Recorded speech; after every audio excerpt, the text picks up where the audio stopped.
Welcome you all. आज की video में हम लेंगे सोल्यूशन चैप्टर का थ्रू आउट रिविज़न, एक क्विक रिकैप सोल्यूशन चैप्टर का। तो आइए स्टार्ट करते हैं। सबसे पहले सोल्यूशंस होते क्या हैं? Solvent plus solute.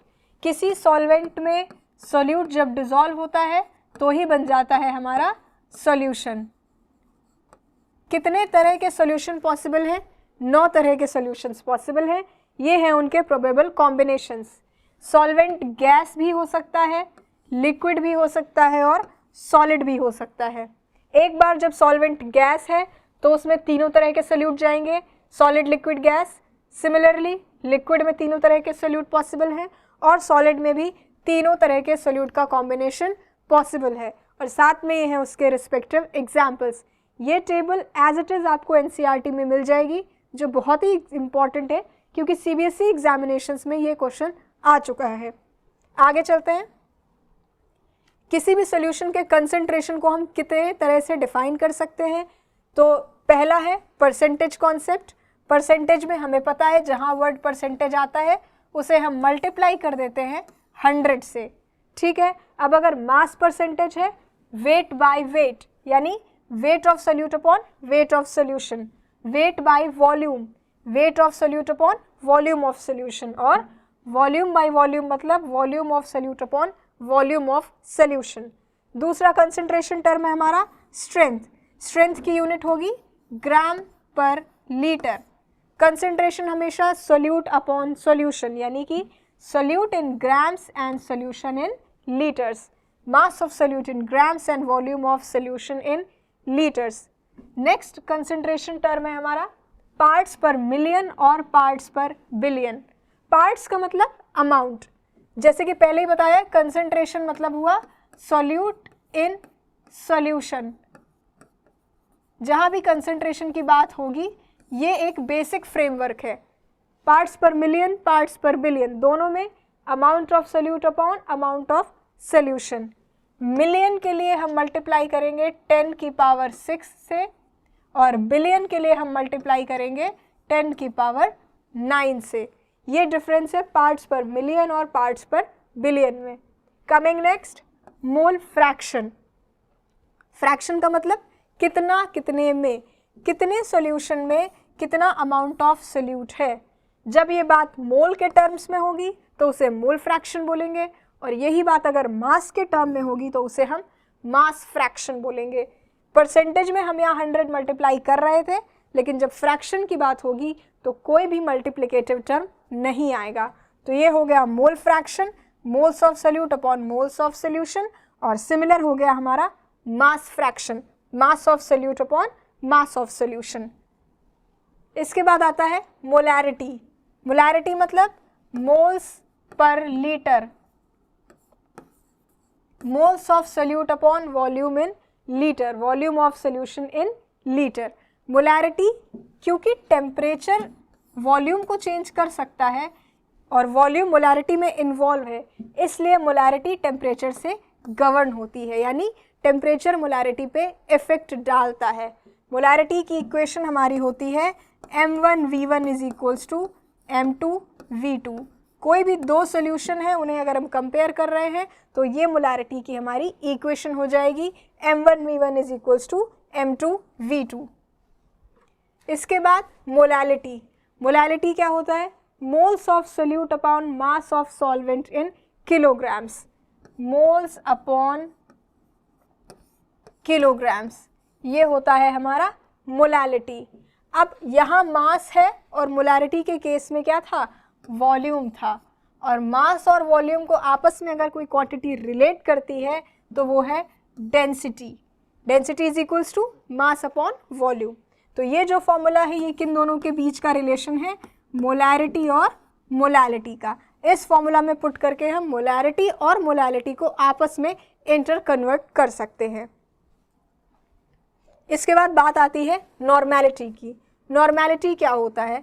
Number of gram equivalent of solute in volume of solution. और ग्राम इक्विवेलेंट्स क्या होते हैं? मास अपॉन इक्विवेलेंट मास। जैसे मोलैरिटी की इक्वेशन थी m1v1 is equals to m2v2, same वैसे ही यहाँ नॉर्मेलिटी की इक्वेशन है n1v1 is equals to N2V2। और अगर हम किसी मिक्सचर, दो डिफरेंट सॉल्यूशंस को मिक्स करके एक नया सॉल्यूशन बनाया, यानी मिक्सचर ऑफ सॉल्यूशन बनाया, तो उसके लिए नॉर्मेलिटी का फॉर्मूला क्या हो जाएगा, N1V1 plus N2V2 divided by V1 plus V2। ऐसे ही अगर मिक्सचर की मोलैरिटी की बात करें तो formula same, M1V1 plus M2V2 divided by V1 plus V2। तो ये बात हो गई नॉर्मेलिटी की।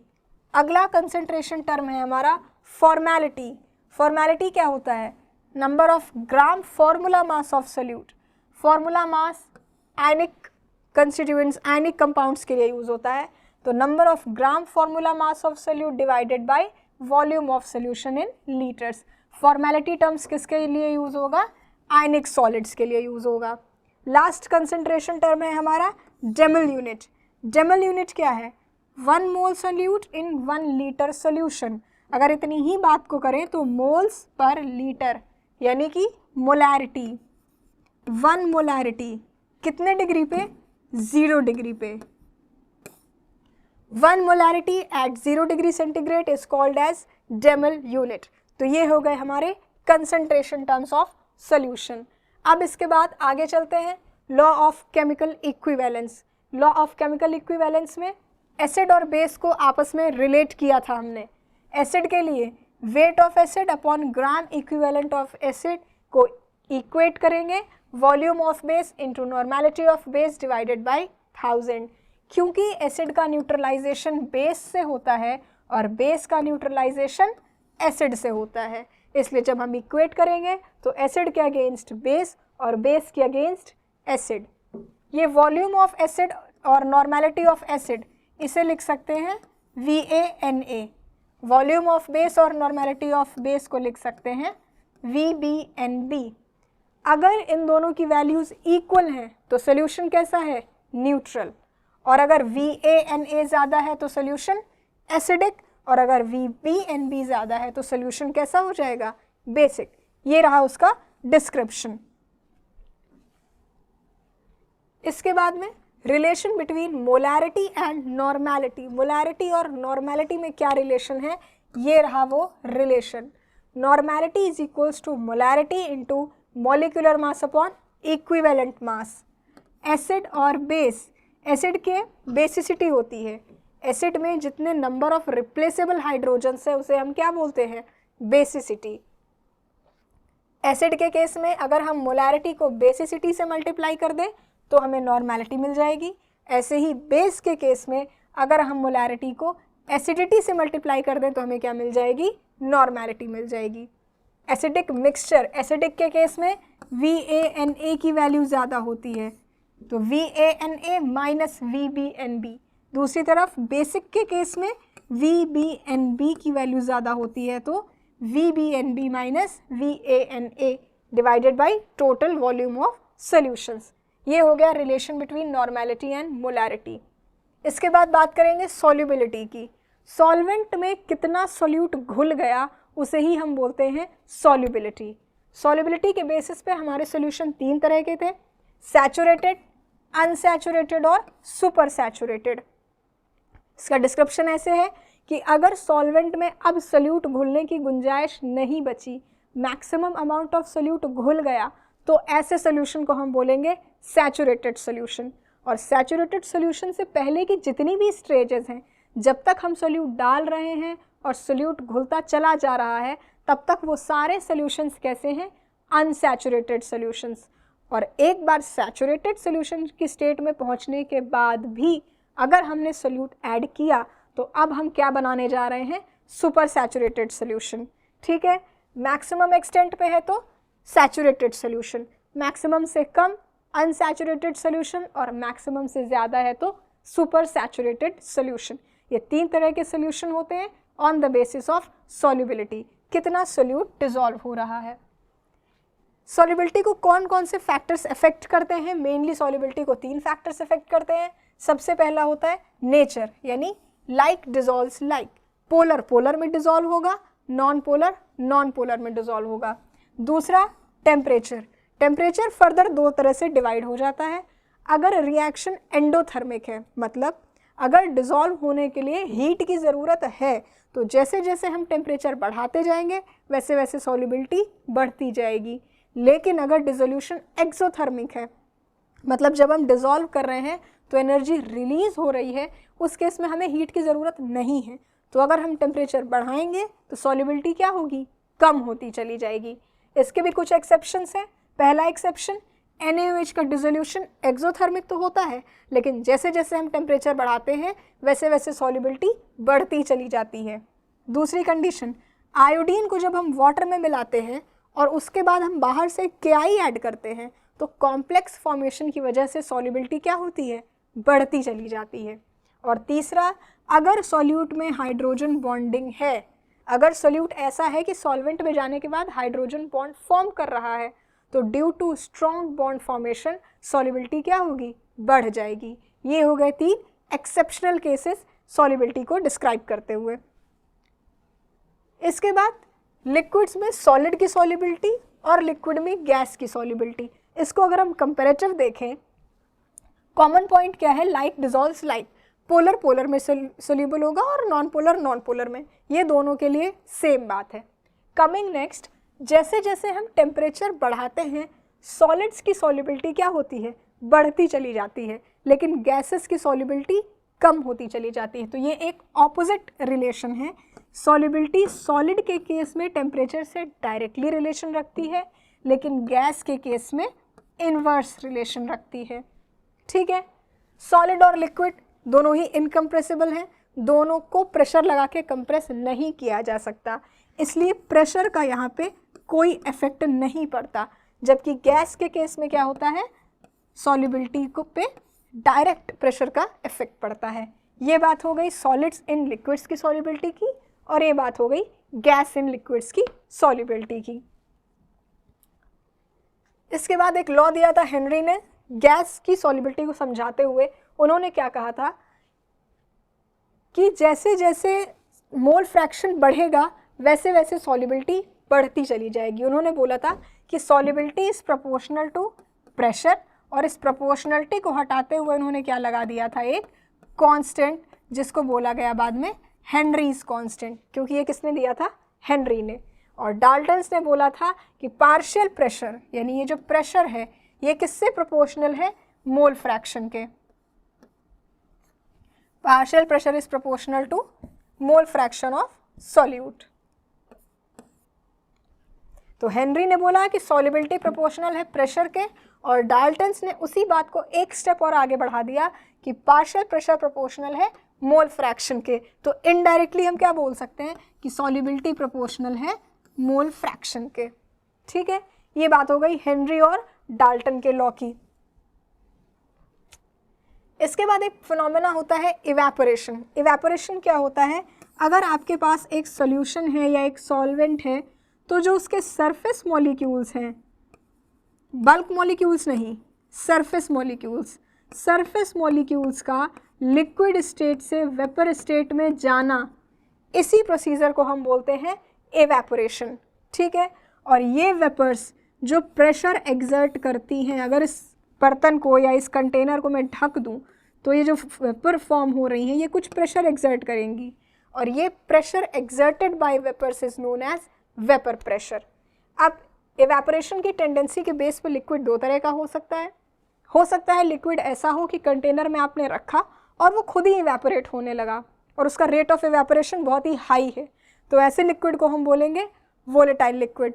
लेकिन हो सकता है लिक्विड ऐसा हो कि उसे इवेपोरेट कराने के लिए एक्सटर्नल हीट की ज़रूरत है, टेम्परेचर की ज़रूरत है, या किसी भी एक्सटर्नल सोर्स ऑफ एनर्जी की ज़रूरत है, खुद से उसका रेट ऑफ इवेपोरेशन बहुत ही स्लो है, इसलिए उसे हम नेग्लिजिबल मानते हैं।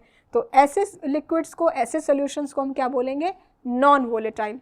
तो इवेपोरेशन के बेसिस पे सॉल्यूशन दो तरह के हुए, वोलेटाइल और नॉन वोलेटाइल। इवेपोरेशन को कौन कौन से फिनोमेना गवर्न करते हैं, पहला नेचर ऑफ लिक्विड, जो वोलेटाइल होंगे उनका वेपर प्रेशर ज़्यादा होगा, उनका रेट ऑफ इवेपोरेशन भी ज़्यादा होगा। दूसरी बात टेम्परेचर, जैसे जैसे हम टेम्परेचर बढ़ाते जाएंगे लिक्विड की वेपर में कन्वर्ट होने की टेंडेंसी भी क्या होगी, बढ़ती चली जाएगी, और क्योंकि वो टेंडेंसी बढ़ रही है तो वेपर प्रेशर भी क्या होगा, बढ़ता चला जाएगा। तीसरी चीज़ सरफेस एरिया। अभी हमने डिस्कस किया कि इवेपोरेशन कैसा है, एक सरफेस फिनोमेना है। सरफेस के जो मॉलिक्यूल्स होते हैं वही वेपर फॉर्म करते हैं, उसे ही हम इवेपोरेशन बोलते हैं। तो जितना ज़्यादा सरफेस एरिया होगा, सरफेस पे उतने ज़्यादा मॉलिक्यूल्स होंगे, उतना ही ज़्यादा रेट ऑफ इवेपोरेशन होगा। तो 3 फिनोमेना जो इवेपोरेशन को गवर्न करते हैं, पहला वोलेटिलिटी, दूसरा टेम्परेचर और तीसरा surface area. Vapour pressure of liquid liquid solutions. अगर हमारे पास लिक्विड लिक्विड सॉल्यूशन है तो उसका वेपर प्रेशर क्या होगा, उसका वेपर प्रेशर कैसे गवर्न करेंगे। प्योर स्टेट में जो 2 कंपोनेंट्स का वेपर प्रेशर था, कंपोनेंट ए है आपके पास और कंपोनेंट बी है। प्योर स्टेट में ए का कुछ वेपर प्रेशर रहा होगा और बी का कुछ वेपर प्रेशर रहा होगा। सॉल्यूशन में जाने के बाद ए का कुछ मोल फ्रैक्शन रहा होगा और बी का कुछ मोल फ्रैक्शन रहा होगा। तो अगर इस प्योर वेपर प्रेशर को ए के मोल फ्रैक्शन से मल्टीप्लाई कर दें और बी के वेपर प्रेशर को बी के मोल फ्रैक्शन से मल्टीप्लाई कर दें और दोनों को आपस में ऐड कर दें, तो हमें क्या मिल जाएगा, सॉल्यूशन का वेपर प्रेशर। ये रहा वो P not A X A plus P not B X B. P not A और पी नॉट बी क्या है, प्योर स्टेट में दोनों कंपोनेंट्स के वेपर प्रेशर, और एक्स ए और एक्स बी क्या है, उनके mole fractions in the solution. Relation between Dalton's and Raoult's law. Dalton और राउल्ट्स लॉ के बीच में क्या रिलेशन है, रिलेशन कुछ ये है, mole fraction of one component, mole fraction of component ए या बी, कुछ भी, किसी एक कंपोनेंट का मोल फ्रैक्शन किसके बराबर होता है, उसके partial pressure divided by total pressure. पीछे जो बात की थी टोटल प्रेशर ऑफ सॉल्यूशन, वो यही तो था ना, P not A into x A. इसी इक्वेशन को क्रॉस मल्टीप्लाई कर दिया गया तो क्या निकल आया, X A is equals to P not B upon P B. ये रिलेशन किसके किसके बीच है, डाल्टन्स लॉ और राउल्ट्स लॉ के बीच। अब बात करते हैं आइडियल और नॉन आइडियल सॉल्यूशंस की। सॉल्यूशन एक्सपेक्ट किया जाता है कि वो आइडियल हो, लेकिन यूजुअली सॉल्यूशंस कैसे होते हैं, नॉन आइडियल होते हैं। आइडियल सॉल्यूशन की कुछ कंडीशंस हैं। क्या हैं वो कंडीशंस, हर कंसंट्रेशन पे, at every range of concentration, ideal solution को राउल्ट्स लॉ फॉलो करना चाहिए। लेकिन जो नॉन आइडियल सॉल्यूशन है वो हर कंसंट्रेशन रेंज पे राउल्ट्स लॉ फॉलो नहीं करते। आइडियल सॉल्यूशन में 2 चीज़ें और, delta H mixing and delta we mixing, मतलब मिक्स करने पे हीट चेंज ना हो और वॉल्यूम चेंज भी ना हो। दैट मीन्स मिक्सिंग करने पे ना ही वो मिक्सिंग एंडोथर्मिक हो ना ही एक्सोथर्मिक हो, और वॉल्यूम भी चेंज ना हो, ना वॉल्यूम कम हो ना वॉल्यूम बढ़े। ये कंडीशंस किसकी हैं, आइडियल सॉल्यूशंस की। जबकि नॉन आइडियल के केस में क्या होगा, या तो मिक्सिंग एंडोथर्मिक होगी या मिक्सिंग एक्सोथर्मिक होगी। जब मिक्सिंग एंडोथर्मिक होगी यानी उसे एनर्जी देनी पड़ेगी, तो उसे हम बोलेंगे positive deviation from Raoult's law. Non ideal का कैसा डेविएशन, पॉजिटिव डेविएशन। और अगर एनर्जी रिलीज होगी तो वो कौन सा डेविएशन हो जाएगा, नेगेटिव डेविएशन। सिमिलरली वॉल्यूम के केस में अगर वॉल्यूम देना पड़ा, मतलब वॉल्यूम बढ़ गया, मिक्स करने के बाद वॉल्यूम में इंक्रीज हो गया, तो मिक्सिंग कैसी, पॉजिटिव। दैट मीन्स डेविएशन कैसा, पॉजिटिव। और अगर वॉल्यूम कम हो गया तो नॉन आइडियल सोल्यूशन कैसा होगा, नेगेटिव डेविएशन शो करेगा। इसके बाद आइडियल सोल्यूशन की एक कंडीशन और, प्रेशर एग्जैक्टली इक्वल होना चाहिए राउल्ट्स लॉ को फॉलो करते हुए, जबकि पॉजिटिव डेविएशन में प्रेशर स्लाइटली इंक्रीज्ड होता है, नेगेटिव डेविएशन में प्रेशर स्लाइटली डिक्रीज्ड होता है। आइडियल सोल्यूशन कहता है solute solute, solvent solvent, solute solvent, ये सारे इंटरैक्शन इक्वल स्ट्रेंथ के होने चाहिए। सबका आपस में जो बॉन्डिंग एक्सटेंट है वो बराबर होना चाहिए। जबकि पॉजिटिव डेविएशन क्या बोलता है, ए बी अट्रैक्टिव फोर्स, मतलब सोल्यूट सॉल्वेंट का अट्रैक्टिव फोर्स कम होता है सोल्यूट सोल्यूट और सॉल्वेंट सॉल्वेंट से। जबकि नेगेटिव डेविएशन क्या बोलता है, सोल्यूट सॉल्वेंट का अट्रैक्टिव फोर्स ज़्यादा होता है सोल्यूट सोल्यूट और सॉल्वेंट सॉल्वेंट अट्रैक्शन फोर्स से।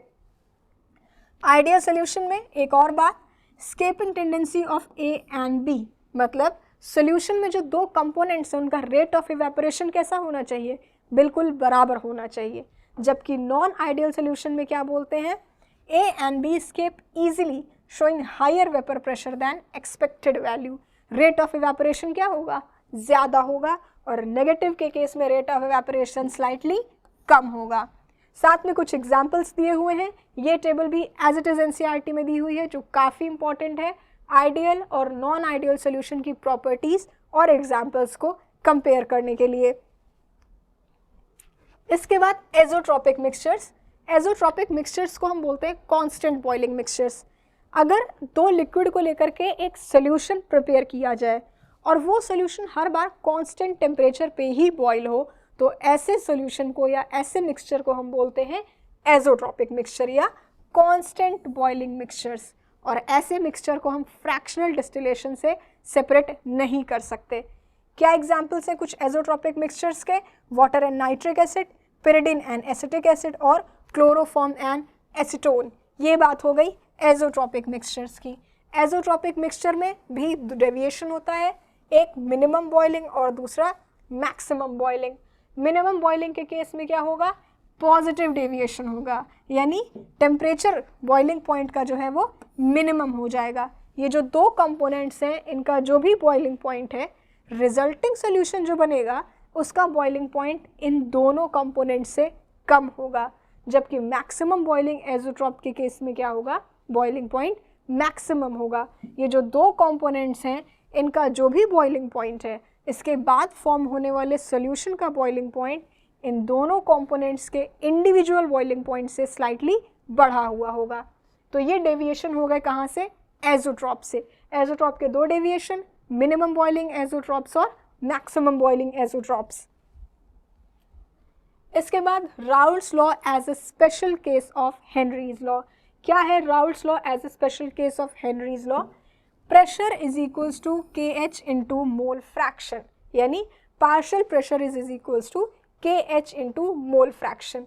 अब यहाँ पे क्या कहा गया है, Raoult's law become a special case of Henry's law in which KS becomes equals to partial pressure P0। ठीक है, बात यहाँ पे सॉल्युबिलिटी, मोल फ्रैक्शन और हेनरीज कांस्टेंट के रिस्पेक्ट में हो रही है। राउल्ट्स लॉ ने क्या कहा था, vapour pressure is given by PS is equals to P0 into mole fraction. PS is equals to P0 into mole fraction. तो यहाँ P0 की जगह क्या रिप्लेस कर दिया गया, हेनरीज कांस्टेंट यानी कि KH।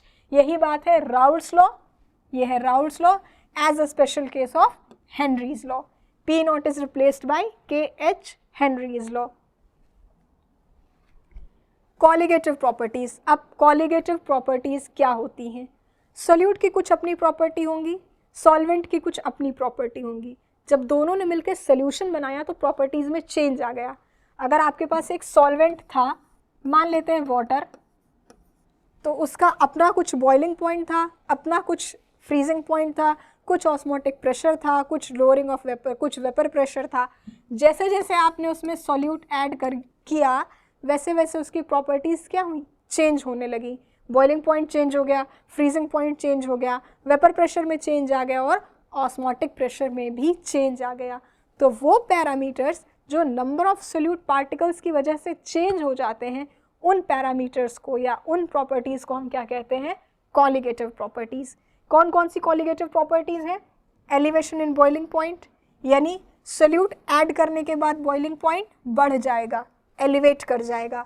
Depression in freezing point, solute add करने के बाद फ्रीजिंग पॉइंट कम हो जाएगा। Relative lowering in vapour pressure, solute जैसे जैसे ऐड करेंगे वेपर प्रेशर वैसे वैसे कम होता चला जाएगा। और ऑस्मोटिक प्रेशर, ऑस्मोटिक प्रेशर भी सोल्यूट डालने पे चेंज हो जाता है। तो ये चार प्रॉपर्टीज़ ऐसी हैं जो नंबर ऑफ सोल्यूट पार्टिकल्स के साथ चेंज होती हैं और इन्हें ही हम बोलते हैं कॉलिगेटिव प्रॉपर्टीज़। पहली कॉलिगेटिव प्रॉपर्टी है elevation in boiling point of solvent. Elevation in boiling point of solvent का मतलब हुआ सॉल्वेंट में जैसे जैसे आपने सोल्यूट डाला वैसे वैसे उसका बॉइलिंग पॉइंट बढ़ गया। TB0 को मानेंगे हम बॉइलिंग पॉइंट ऑफ सोल्यूशन और TB है हमारा बॉइलिंग पॉइंट ऑफ सॉल्वेंट। कितना बढ़ा वो है डेल्टा TB और यही डेल्टा TB है हमारा एलिवेशन इन बॉइलिंग पॉइंट यानी चेंज इन बॉइलिंग पॉइंट। ये उससे रिलेटेड ग्राफ है, सॉल्वेंट और सॉल्यूशन, सॉल्वेंट का बॉइलिंग पॉइंट और ये है सॉल्यूशन का बॉइलिंग पॉइंट। अगर हम टेम्परेचर स्केल पे देखें तो सॉल्यूशन की वैल्यू क्या है, ज़्यादा है, इसका मतलब सॉल्यूशन का बॉइलिंग पॉइंट क्या है, बढ़ गया है, और इसे ही हम बोलेंगे एलिवेशन इन बॉइलिंग पॉइंट या increased boiling point. Elevation in boiling point के लिए ये फॉर्मूला लगेगा, delta T B is equals to K B into small M is molality. इसके बाद एक्सेप्ट दैट एक फॉर्मूला और लगेगा, latent heat of vaporization, K B यहाँ पे है इब्यूलियोस्कोपिक कांस्टेंट, जिसकी value most of the time हमें क्वेश्चन में दी रहेगी। अगली कॉलिगेटिव प्रॉपर्टी है डिप्रेशन इन फ्रीजिंग पॉइंट, जिसे हम बोलते हैं क्रायोस्कोपी। इसका मतलब पानी का अपना फ्रीजिंग पॉइंट कितना है, 0 डिग्री सेंटीग्रेड। 0 डिग्री सेंटीग्रेड पे वाटर टर्न हो जाता है सॉलिड में, लेकिन अगर हमने उसमें सॉल्यूट ऐड कर दिया तो उसका फ्रीजिंग पॉइंट क्या होगा, और कम हो जाएगा। जो पानी 0 डिग्री पे फ्रीज हो रहा था वो अब 0 पे फ्रीज ना होके -2, -5 किसी लोअर टेम्परेचर पे फ्रीज होगा, तो उसका फ्रीजिंग पॉइंट क्या हुआ, कम हो गया। और इसी फिनोमेना को हम बोलते हैं डिप्रेशन इन फ्रीजिंग पॉइंट, जिसका फॉर्मूला है TF0 - TF is equals to delta TF, और यही डेल्टा TF है चेंज इन फ्रीजिंग पॉइंट, जिसे हम और क्या बोल रहे हैं, डिप्रेशन इन फ्रीजिंग पॉइंट। इसका भी एक ग्राफ है, ये रहा सॉल्वेंट, प्योर सॉल्वेंट, सोल्यूशन 1 और सोल्यूशन 2, और ये रही आपकी टेम्परेचर स्केल। जितना ज़्यादा ये बॉइलिंग पॉइंट और इधर की तरफ हम आते जाएंगे तो हमारा freezing point, that means freezing point किसका सबसे कम होगा, सबसे डिप्रेस्ड होगा, जिसमें नंबर ऑफ सोल्यूट पार्टिकल सबसे ज़्यादा होंगे। इसे कैलकुलेट करने के लिए भी सेम फॉर्मूला यूज़ करेंगे जैसे हम एलिवेशन इन बॉइलिंग पॉइंट में यूज़ कर रहे थे, delta TF is equals to KF into small m। KF क्या है हमारा, कांस्टेंट है, क्रायोस्कोपिक कांस्टेंट है, और स्मॉल m क्या है, हमारी मोलालिटी। मोलालिटी के लिए moles per kilogram, number of moles of solute कितने में, सॉल्वेंट इन किलोग्राम्स में। थर्ड कॉलिगेटिव प्रॉपर्टी है relative lowering in vapour pressure. Lowering in vapour pressure को ऐसे लेंगे हम कि हमारे पास पहले केवल सॉल्वेंट के मॉलिक्यूल्स थे, प्योर सॉल्वेंट था, तो जितने भी सरफेस पे मॉलिक्यूल्स थे वो सिर्फ और सिर्फ सॉल्वेंट के थे, सारी वेपर सॉल्वेंट अकेले फॉर्म कर रहा था। तो वेपर प्रेशर भी जो जनरेट हो रहा था वो किसकी वजह से हो रहा था, सॉल्वेंट की वजह से। अब हमने इसमें सॉल्यूट ऐड कर दिया, तो अब क्या होगा, सरफेस पे पहले केवल सॉल्वेंट था, अब केवल सॉल्वेंट नहीं होगा, कुछ जगह सॉल्यूट भी लेगा, तो सॉल्वेंट के मॉलिक्यूल्स क्या होंगे, कम हो जाएंगे, रिप्लेस हो जाएंगे सॉल्यूट के मॉलिक्यूल से। तो अब यहाँ पे नंबर ऑफ वेपर्स कम फॉर्म होंगी, तो वेपर प्रेशर भी कम जनरेट होगा। इसे ही हम बोलेंगे relative lowering in vapour pressure, जिसका फॉर्मूला है ये P0 - PS divided by P0 is equals to delta P upon P0। Relative to pure solvent, तो P0 क्या है, vapour pressure of pure solvent, और PS क्या है, वेपर प्रेशर ऑफ सॉल्यूशन। अगर NB moles of solute dissolve कर दिए जाएं NA मोल्स ऑफ सॉल्वेंट में, तो लोअरिंग इन वेपर प्रेशर क्या हो जाएगी, ये moles of solute upon moles of solvent. P0 और PS, as I told you, P0 is vapor pressure of solvent and PS is vapor pressure of solution. Raoult's law की कुछ limitations हैं। Raoult's law की पहली और important limitation क्या है कि सिर्फ और सिर्फ डाइल्यूट सॉल्यूशंस पे ये एप्लीकेबल होगा। सॉल्यूशन अगर कंसंट्रेटेड है तो राउल्ट्स लॉ को फॉलो नहीं करेगा। दूसरी चीज़, सॉल्यूट कैसा होना चाहिए, नॉन वॉलेटाइल। इवेपोरेशन में वॉलेटाइल मैंने बताया, वॉलेटाइल क्या होते हैं, जो खुद ही इवेपोरेट होते रहते हैं और उनका रेट ऑफ इवेपोरेशन काफ़ी ज़्यादा होता है। तो सॉल्यूट आपका वॉलेटाइल नहीं होना चाहिए। ऐसा ना हो कि सॉल्यूट आपने सॉल्वेंट में डाला और वो खुद ही इवेपोरेट होकर कुछ समय बाद डिसअपीयर हो गया। तीसरी चीज़, सॉल्यूट में एसोसिएशन और डिसोसिएशन की टेंडेंसी नहीं होनी चाहिए। सॉल्वेंट में जाने के बाद सॉल्यूट आपने जैसा लिया था वैसा ही रहे, ना ही वो एसोसिएट हो और ना ही वो डिसोसिएट यानी आयोनाइज हो। ये तीन लिमिटेशंस किसकी हैं, राउल्ट्स लॉ की। चौथी और आखिरी कॉलिगेटिव प्रॉपर्टी है हमारी ऑस्मोटिक प्रेशर। ऑस्मोटिक प्रेशर से पहले जानेंगे ऑस्मोसिस। ऑस्मोसिस क्या होता है, किसी भी, मान लेते हैं ये सेल है और इसका कंसंट्रेशन ज़्यादा है और इसके बाहर हमने पानी रखा हुआ है जिसका कंसंट्रेशन कम है। लो कंसंट्रेशन से हाई कंसंट्रेशन की तरफ सॉल्वेंट या सॉल्यूशन का मूवमेंट, इसे ही हम बोलते हैं ऑस्मोसिस। और ये जब मूवमेंट होता है तो अंदर से सेल एक प्रेशर एक्सर्ट करती है ताकि ये ऑस्मोसिस या ये फ्लो रुक जाए। तो वो जो प्रेशर एक्सर्ट होता है to prevent the flow of osmosis, osmosis को रोकने के लिए सेल अंदर से जो प्रेशर लगाती है उसे हम बोलते हैं ऑस्मोटिक प्रेशर। तो ये बात हो गई ऑस्मोसिस की और ऑस्मोटिक प्रेशर की। अब ऑस्मोटिक प्रेशर को हमने कॉलिगेटिव प्रॉपर्टी में कंसीडर क्यों किया है, क्योंकि pi is equals to CRT। Pi है हमारा ऑस्मोटिक प्रेशर और प्रोपोर्शनल है कंसंट्रेशन के। कंसंट्रेशन मतलब मोल्स पर लीटर, नंबर ऑफ पार्टिकल्स। तो ऑस्मोटिक प्रेशर हमारी कैसी है, colligative property. Osmotic pressure osmosis से रिलेट हुआ। अब ऑस्मोसिस और डिफ्यूजन में क्या डिफरेंस है, ये इस टेबल में कवर किया हुआ है। ऑस्मोसिस और डिफ्यूजन में जो बेसिक डिफरेंस है वो कंसंट्रेशन के मूवमेंट का है।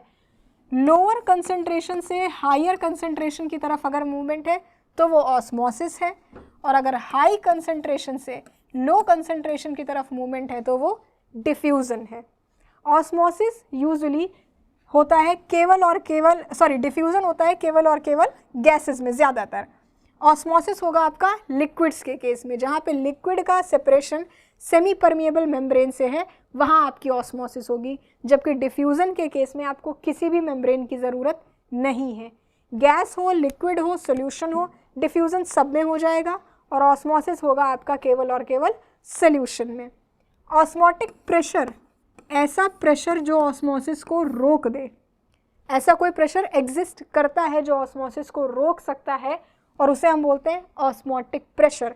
जबकि ऐसा कोई प्रेशर नहीं एग्जिस्ट करता जो डिफ्यूज़न की प्रोसेस को रोक सके। डिफ्यूज़न प्रेशर जैसा कोई प्रेशर नहीं होता है।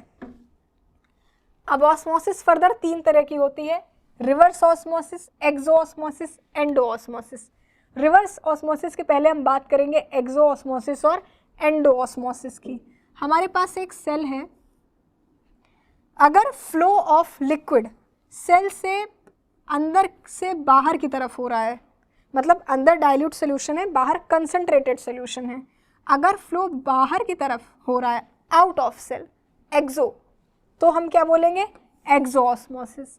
और अगर फ्लो अंदर की तरफ हो रहा है, अंदर मतलब एंडो, अगर फ्लो इनटू द सेल हो रहा है तो उसे हम बोलेंगे एंडोऑस्मोसिस।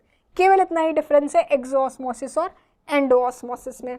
अब रिवर्स ऑस्मोसिस क्या होती है, ये सेल है, इसमें ऑस्मोसिस हो रही थी, सेल ने अपना कुछ प्रेशर लगाया और ऑस्मोसिस को रोक दिया। कुछ प्रेशर लगाया, मान लेते हैं 1 यूनिट का प्रेशर अप्लाई किया और ऑस्मोसिस को रोक दिया। अब अगर हम इस प्रेशर की वैल्यू बढ़ा के 2 कर दें तो क्या होगा, ये ऑस्मोसिस जो इस डायरेक्शन में हो रही थी अब रिवर्स होके उल्टा डायरेक्शन में होने लगेगी। इसे ही हम बोलते हैं रिवर्स ऑस्मोसिस। अगर ऑस्मोटिक प्रेशर से ज़्यादा प्रेशर अप्लाई कर दिया जाए तो ऑस्मोसिस का डायरेक्शन रिवर्ट हो जाता है, उसे हम बोलते हैं रिवर्स ऑस्मोसिस। ये pi is equals to CRT, यही है ऑस्मोसिस की इक्वेशन, ऑस्मोटिक प्रेशर की इक्वेशन, जहाँ पाई प्रोपोर्शनल होता है आपके कंसंट्रेशन के, और कंसंट्रेशन यानी मोल्स पर लीटर। तो पाई आपकी कैसी प्रॉपर्टी हो गई, कॉलिगेटिव प्रॉपर्टी हो गई। अगर हमारे पास मिक्सचर है, 2 सॉल्यूशन है, उनका मिक्सचर है, ऐसे केस में हम ऑस्मोटिक प्रेशर कैसे कैलकुलेट करेंगे। पहले केस में अगर सेम सब्सटेंस का सॉल्यूशन है, मान लेते हैं NaCl का 2 सॉल्यूशन है, NaCl के पहले सॉल्यूशन का ऑस्मोटिक प्रेशर है पाई1 और दूसरे सॉल्यूशन का ऑस्मोटिक प्रेशर है पाई2। ऐसे केस में हम सॉल्यूशन का कैसे कैलकुलेट करेंगे ऑस्मोटिक प्रेशर, पाई1 प्लस पाई1V1 प्लस पाई2V2 is equals to pi R, R मतलब resultant mixture, multiplied by total volume. ये हो जाएगा हमारा मिक्सचर का ऑस्मोटिक प्रेशर। और दूसरे केस में डिफरेंट सोल्यूट्स हैं, यहाँ पे सेम सोल्यूट था और अगली बार सोल्यूट क्या है, डिफरेंट हैं। तो ऑस्मोटिक प्रेशर कैसे निकलेगा, N1 + N2 upon V1 + V2 whole multiplied by RT। ये जो CRT था आपका pi is equals to CRT, यही C को ओपन करके यहाँ पे N1 + N2 upon V1 + V2 के फॉर्म में एलैबोरेट कर दिया गया है। अब ऑस्मोटिक प्रेशर की बाकी सारी कॉलिगेटिव प्रॉपर्टी से क्या रिलेशन है, ये इस स्लाइड में कवर किया है। ये रिलेशन है relative lowering of vapour pressure के साथ, ये पाई का रिलेशन है एलिवेशन इन बॉइलिंग पॉइंट के साथ, और ये रिलेशन है डिप्रेशन इन फ्रीजिंग पॉइंट के साथ। तो अगर हमें कोई भी एक कॉलिगेटिव प्रॉपर्टी पता हो तो हम बाकी की तीनों कॉलिगेटिव प्रॉपर्टी ईजिली डिटेक्ट कर सकते हैं। इसके बाद कंसंट्रेशन के बेसिस पे सॉल्यूशन का क्लासिफिकेशन। सॉल्यूशन 3 तरह का होता है, आइसोटोनिक, हाइपरटोनिक और हाइपोटोनिक। अगर आपके पास 2 सॉल्यूशन हैं S1 और S2 और दोनों का ऑस्मोटिक प्रेशर क्या है, बराबर है, तो इन्हें हम बोलेंगे ये आपस में कैसे हैं, आइसोटोनिक, इनका ऑस्मोटिक प्रेशर बराबर है। लेकिन अगर एक का ऑस्मोटिक प्रेशर कम है और दूसरे का ऑस्मोटिक प्रेशर ज़्यादा है, तो जिसका ऑस्मोटिक प्रेशर कम है वो आपका हाइपोटोनिक और जिसका ऑस्मोटिक प्रेशर ज़्यादा है वो आपका हाइपरटोनिक। ये हो गई कंसंट्रेशन के बेस पे सॉल्यूशन की classification, isotonic, hypotonic and hypertonic. अब जो सॉल्वेंट का फ्लो होता है वो हमेशा लो ऑस्मोटिक प्रेशर से हाई ऑस्मोटिक प्रेशर की तरफ होता है। मतलब अगर आपके पास एक हाइपोटोनिक सॉल्यूशन हो और एक हाइपरटोनिक सॉल्यूशन हो और इन दोनों को हमने किसी सेमी परमिएबल मेम्ब्रेन से सेपरेट कर दिया हो, तो ऑस्मोसिस किधर से किधर होगी, हाइपो से हाइपर की तरफ, लो ऑस्मोटिक प्रेशर से हाई ऑस्मोटिक प्रेशर की तरफ। कॉलिगेटिव प्रॉपर्टीज का आपस में क्या रिलेशन होता है, ये रिलेशन है moles of solute upon moles of solvent. किससे रिलेट किए गए हैं, lowering of vapour pressure upon original vapour pressure से। ऐसे ही ये delta TB upon delta TF, elevation depression, elevation in boiling point upon depression in freezing point, ये उसका relation है उनके रिस्पेक्टिव कॉन्स्टेंट्स के साथ। और ये तीसरा केस है delta P upon P0 is equals to molecular weight of solvent into pressure upon RT into density of solvent. ये इंटर रिलेशन है कॉलिगेटिव प्रॉपर्टीज़ के, आपस में वो एक दूसरे से कैसे रिलेट करती हैं। कॉलिगेटिव प्रॉपर्टी ऑफ इलेक्ट्रोलाइट्स, जब हमने राउल्ट्स लॉ की बात की थी तो हमने एक कंडीशन रखी थी कि सॉल्यूशन में जाने के बाद एसोसिएट या डिसोशिएट नहीं करना चाहिए। अब जब हम इलेक्ट्रोलाइट्स की बात करेंगे तो इलेक्ट्रोलाइट्स का नेचर कैसा होता है, डिसोसिएटिव होता है। वो सॉल्वेंट में जाने के बाद अपने आयंस में ब्रेक कर जाते हैं। तो कॉलिगेटिव प्रॉपर्टीज़ पे वो कौन सा इफेक्ट डालेंगे, ये बात करेंगे हम कॉलिगेटिव प्रॉपर्टी ऑफ इलेक्ट्रोलाइट्स में।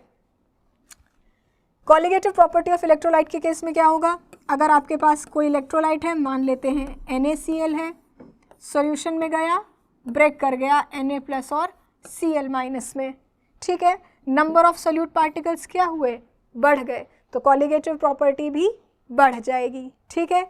इलेक्ट्रोलाइट के डिसोशिएटिव नेचर की वजह से कॉलिगेटिव प्रॉपर्टी में क्या आता है, चेंज आता है, स्लाइटली डिफरेंस आ जाता है। कॉलिगेटिव प्रॉपर्टी का इन्वर्स रिलेशन होता है मॉलिक्यूलर मास ऑफ सोल्यूट से। जैसे जैसे कॉलिगेटिव प्रॉपर्टी बढ़ेगी वैसे वैसे मॉलिक्यूलर मास कम होता जाएगा। अब अगर हम बात करें डिसोसिएशन की, तो NaCl डिसोशिएट किया, कॉलिगेटिव प्रॉपर्टी क्या हुई, बढ़ गई, क्योंकि नंबर ऑफ सोल्यूट पार्टिकल्स हम 1 लेके चले थे, सोल्यूशन में जाने के बाद 2 पार्टिकल हो गए, तो नंबर ऑफ पार्टिकल्स बढ़ गए, नंबर ऑफ पार्टिकल्स बढ़ गए तो कॉलिगेटिव प्रॉपर्टी भी बढ़ गई। क्योंकि कॉलिगेटिव प्रॉपर्टी बढ़ गई तो इसका ऑब्जर्व्ड मॉलिक्यूलर मास क्या होगा, कम हो जाएगा। क्यों, क्योंकि कॉलिगेटिव प्रॉपर्टी का मॉलिक्यूलर मास से कैसा रिलेशन है, इनवर्स रिलेशन होता है। डिसोसिएशन और एसोसिएशन दोनों की बात एक साथ कवर कर लेते हैं। एसोसिएशन के केस में अगर लेके चले, मान लो हमारे पास 4 पार्टिकल्स ऑफ A थे, हमने उन्हें सॉल्वेंट में डाला और उनमें आपस में क्या हो गया, एसोसिएशन हो गया। मतलब आपस में ये कनेक्ट कर गए और इन्होंने डाइमर फॉर्मेशन कर लिया। अब सॉल्यूशन बनाने के पहले 4 पार्टिकल लेके चले थे, तो हमने एक्सपेक्ट किया था कि जो प्रॉपर्टी होंगी कॉलिगेटिव प्रॉपर्टी 4 पार्टिकल के हिसाब से चेंज देंगी, लेकिन यहाँ जाने के बाद हमें क्या मिली, 2 एंटिटीज़। नंबर ऑफ पार्टिकल्स कम हो गए, नंबर ऑफ पार्टिकल्स कम हो गए मतलब कॉलिगेटिव प्रॉपर्टी भी कम हो गई, और अगर कॉलिगेटिव प्रॉपर्टी कम हो गई तो मॉलिक्यूलर मास क्या हुआ, बढ़ गया, क्योंकि कॉलिगेटिव प्रॉपर्टी और मॉलिक्यूलर मास में इनवर्स रिलेशन होता है। इस सारी बात को समझाने के लिए सबसे इंपॉर्टेंट टर्म जो है वो है van Hoff factor. Van Hoff factor क्या कहता है, observed value of colligative property divided by calculated value of colligative property. तुमने ऑब्जर्व क्या किया और तुम एक्सपेक्ट क्या कर रहे थे, ये किससे डिटरमाइन होगा, number of particles after association, number of particles before association और डिसोसिएशन। मतलब सोल्यूट को सॉल्वेंट में डालने के बाद वो एसोसिएट किया या डिसोशिएट कर गया, और पहले उसकी स्टेट क्या थी, एसोसिएटेड था या डिसोशिएटेड था, पहले कितने पार्टिकल्स लिए और सोल्यूशन बनाने के बाद कितने पार्टिकल्स बन गए, इससे हम आई की वैल्यू निकालेंगे। पार्टिकल्स बढ़ गए या पार्टिकल्स घट गए उसी पर डिपेंड करेगी हमारी कॉलिगेटिव प्रॉपर्टी। तो number of particles after association और डिसोसिएशन से कौन इफेक्ट होगा, कॉलिगेटिव प्रॉपर्टी इफेक्ट होगी। और हमने अभी पढ़ा है कि कॉलिगेटिव प्रॉपर्टी और मॉलिक्यूलर मास में कैसा रिलेशन होता है, इनवर्स रिलेशन। तो कॉलिगेटिव प्रॉपर्टी से हम क्या डिटेक्ट कर लेंगे, अपना मॉलिक्यूलर मास। जैसे कि अगर एसोसिएशन हुआ है तो कॉलिगेटिव प्रॉपर्टी कम हो गई होगी, इसका मतलब मॉलिक्यूलर मास बढ़ गया होगा। वहीं अगर डिसोसिएशन हुआ है तो कॉलिगेटिव प्रॉपर्टी बढ़ गई होगी, जिसका मतलब कि मॉलिक्यूलर मास क्या हुआ होगा, कम हो गया होगा। ठीक है, ये बात हो गई वॉन हॉफ फैक्टर की। वॉन हॉफ फैक्टर में 2 टर्म इस्तेमाल हुए हैं, एसोसिएशन और डिसोसिएशन। मतलब सॉल्यूशन में जाने के बाद या सॉल्वेंट में जाने के बाद सोल्यूट एसोसिएट कर रहा है या डिसोसिएट कर रहा है, और किस एक्सटेंट तक एसोसिएट कर रहा है या डिसोशिएट कर रहा है, इसके लिए यूज़ होगा डिग्री ऑफ एसोसिएशन और डिग्री ऑफ डिसोसिएशन। डिग्री मतलब एक्सटेंट, कितना परसेंटेज, कितना अमाउंट सोल्यूट का डिसोशिएट किया, कितना अमाउंट सोल्यूट का एसोसिएट किया, उसे ही हम बोलेंगे डिग्री ऑफ डिसोसिएशन और डिग्री ऑफ एसोसिएशन। ये लास्ट पॉइंट से लास्ट स्लाइड है हमारी इस चैप्टर के कुछ एक्स्ट्रा पॉइंट्स, जैसे elevation in boiling point is determined by Landsberger's method and Cottrell's method. Boiling point का एलिवेशन हम 2 मेथड से स्टडी कर सकते हैं, लैंड्सबर्गर और Cottrell's. Study of elevation in boiling point is called as ebullioscopy. Elevation in boiling point की study को हम क्या बोलते हैं, ebullioscopy. Depression in freezing point के भी 2 मेथड हैं, बेकमैन्स मेथड और रास्ट कैम्फर मेथड। जैसे बॉइलिंग पॉइंट के 2 मेथड्स हैं लैंड्सबर्गर एंड कॉट्रेल्स, वैसे ही फ्रीजिंग पॉइंट के 2 मेथड हैं बेकमैन्स और रास्ट कैम्फर। और जैसे बॉइलिंग पॉइंट की स्टडी को बोलते हैं इब्यूलियोस्कोपी, वैसे ही फ्रीजिंग पॉइंट की स्टडी को बोलते हैं क्रायोस्कोपी। और ऑस्मोटिक प्रेशर की जो स्टडी होती है, ऑस्मोटिक प्रेशर कैसे डिटरमाइन कर सकते हैं, उसके हमारे पास 5 मेथड हैं। कौन कौन से, Pfeffer's method, Berkeley Hartley's method, de Vries plasmolytic method, Morse and Frazer's method और टाउनसेंड्स नेगेटिव प्रेशर मेथड। इन मेथड्स को डिटेल में पढ़ने की बिल्कुल ज़रूरत नहीं है इस लेवल पे। सीबीएसई में, एनसीईआरटी में केवल इनके नाम दिए हुए हैं, जो एज इट इज़ नाम के फॉर्म में ही क्वेश्चन पूछा जा सकता है। तो ये है हमारा complete chapter solution. Thank you.